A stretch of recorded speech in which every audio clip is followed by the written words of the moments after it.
Hello friends, welcome back to my channel. I hope you all are good.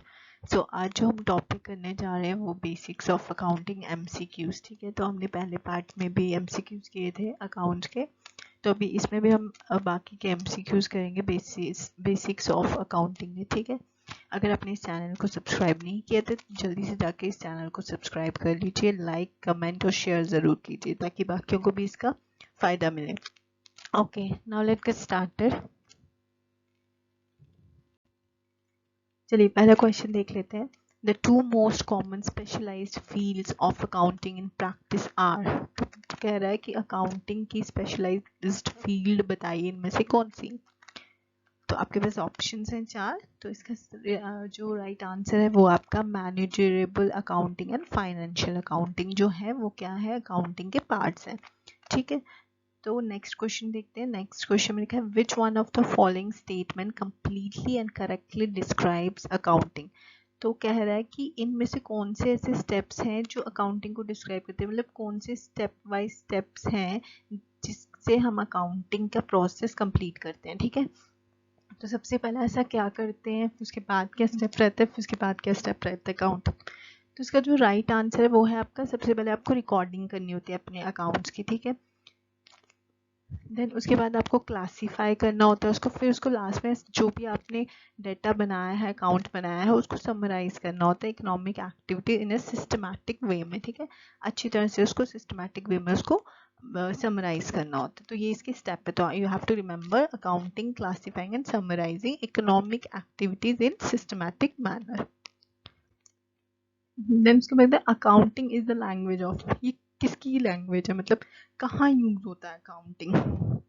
ठीक है, तो वो business में, ये बिजनेस लैंग्वेज है एक तरह से। ठीक है, बिजनेस में हमें कोई चीज़ करना हो, असेट्स लायबिलिटी कुछ भी ऐसे काउंट करना हो तो हम अकाउंटिंग का यूज़ करते हैं। ठीक है, देन उसके बाद नेक्स्ट क्वेश्चन आता है external users include all of the following except. तो बताइए इंटरनल और एक्सटर्नल यूजर्स होते हैं, जो एक्सटर्नल यूजर्स हैं इनमें से कौन से हैं, कौन सा नहीं है। ठीक है, एक्सटर्नल यूजर्स लिखा है include all of the following except, आपको बताना है इंटरनल यूजर कौन सा है, इनमें से एक्सटर्नल है उनमें से एक एक्सटर्नल नहीं है, तो आपको बताना है कौन सा वो नहीं है।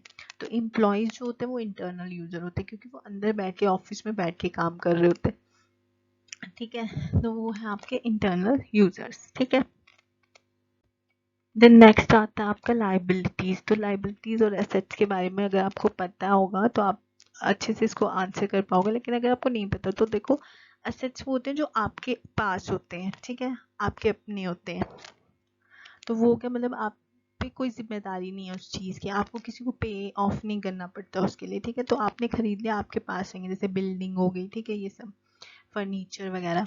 अब लाइबिलिटीज होती है, आपने जैसे उधार टाइप ले लिया, अब उसको वापस भी आपको किसी ना किसी टाइम पे उसको वापस करना पड़ेगा, तो वो हो गया आपकी लाइबिलिटी की, मतलब आप पे एक उधार है, एक लाइबिलिटी है कि कल, आज नहीं तो कल आपको उस चीज़ को मतलब पे ऑफ करना ही पड़ेगा। ठीक है, तो वो कौन सी है, तो यहाँ पे देखो, तो वो ऑप्शन वो है आपका option number C, obligation of the entity to outsider. ये आपकी ऑब्लिगेशन है कि अगर आपको किसी ने कोई लोन दिया या कोई चीज़ दिया, उसको आपको कल को उसको उसका मतलब प्राइस पे करना पड़ेगा, उसको रिटर्न करना पड़ेगा कुछ। ठीक है, तो वो हो गया आपकी लाइबिलिटी।